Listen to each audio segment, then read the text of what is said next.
Guys, welcome back to the channel. This is Phil and Emily again. I'm an occupational therapist and she's a doctor in physical therapy. So today we got a good one for you. We're going to be talking about the shoulder. So this is summertime and a lot of you guys are out and about playing tennis, playing golf, and getting back to activities that you hadn't been doing all winter. And we have a short summer up north, so I know people are out there as much as they can, really enjoying the weather and getting back outside. Right. So today we're going to be talking about different things that you could do to make sure that you prevent any injuries at your shoulder because you use it a lot.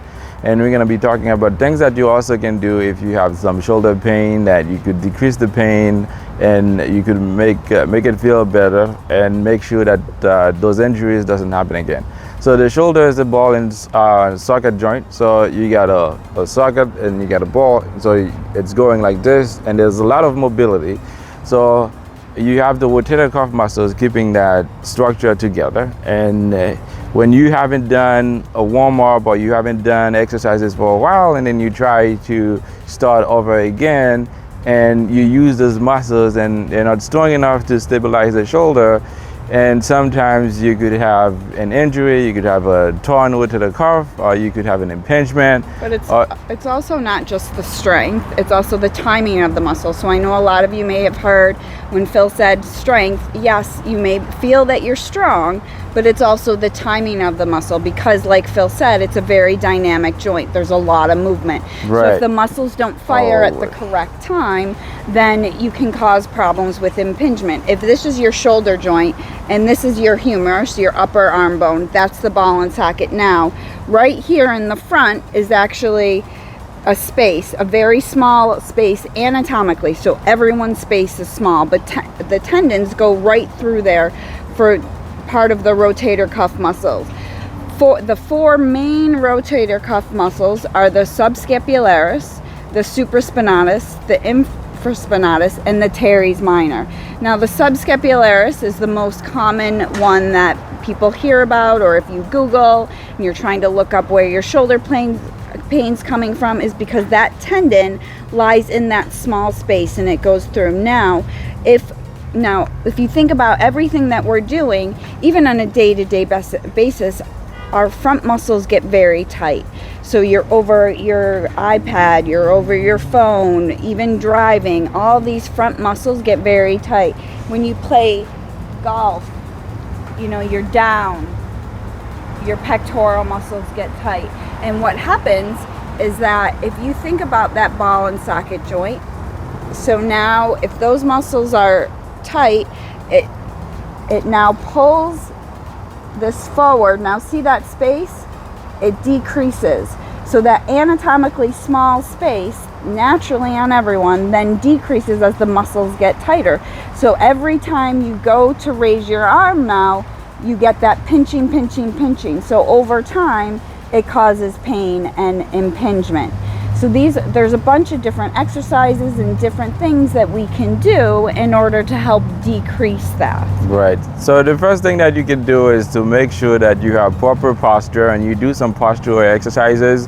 So if you're leaning forward, or if the shoulders are protracted forward and you do a certain movement, so you have most likely chances for impingement. So make sure you do things and stretches that's gonna open up the chest, such as if you go like this and you stretch the back muscles, and you could do fly and use bends for resistance, just so you could work on your rhomboids and the traps, the back muscles. So make sure that you get proper posture and proper alignment. Also doing a pectoral stretch. So if you go in a corner, both arms up, and then you just lean forward, you should feel a stretch through here. Right. It's also called the door stretch, so you could do that in the door. Yeah, right? Or a corner stretch. And also lying down on your bed, palms up.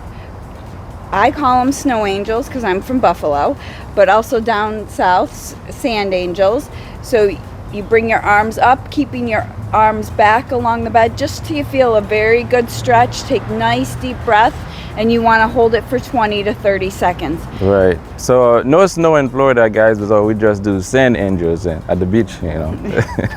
But anyways, so besides the proper posture, you also want to do a couple stretches. So a lot of stretches with the shoulders, such as this one, stretching and rolling back the shoulders, making sure you get that mobility. You also can take a towel, okay? And if this was the towel, you grab the other end, and then you can gently pull up, and you'll get a good stretch right in the front part of the shoulder. Right.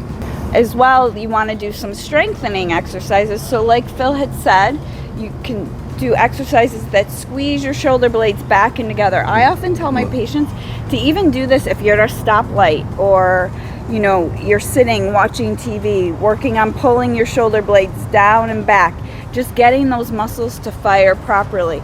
Also, turning your arm, the internal and external rotation. So you keep your elbow locked, you want to roll your shoulder down and back. You want to make sure that you're not bringing your shoulder up towards your ear, because that's going to promote more of that pinching. And it's like a hinge. So you can use a band and tie it to a door, or you can even just do this motion. Right. Turning your arm out and then also pulling in towards your stomach. Right. And if you already have some pain and you feel like those movements might be a little bit too hard for you at this time, the best thing to do is isometric contraction. So you could do the same kind of positioning with the elbow like this, and then against a wall or against the arms chair of your couch, you try to push against it. And you could do the same thing with your arms, the other hand as a resistance. You try to push in as well. And you could also try to push forward, but you're not moving the joint. That's going to relieve some pain, and that's also going to strengthen the muscles, mostly the rotator cuff muscles. You could also push back against the couch. Those are going to be targeting all the major, with all those three exercises, going to be targeting all the major rotator cuff muscles.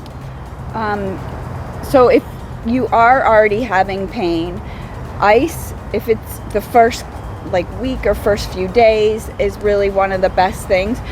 In order, if you're having pain right in that area, right here in the front of the shoulder, what I have patients do is actually called an ice massage. All you do is you take an ice cube, you just put it right on that area. So you're not necessarily icing the whole shoulder, but you're really targeting that area of impingement, and just until it melts. So about 5 minutes or so, and then you know, you're really getting at the tissue that is inflamed. Now, you always want to ice after activity. You never want to ice before you go out and do any of your activities, golf, tennis, whatever it may be. Right.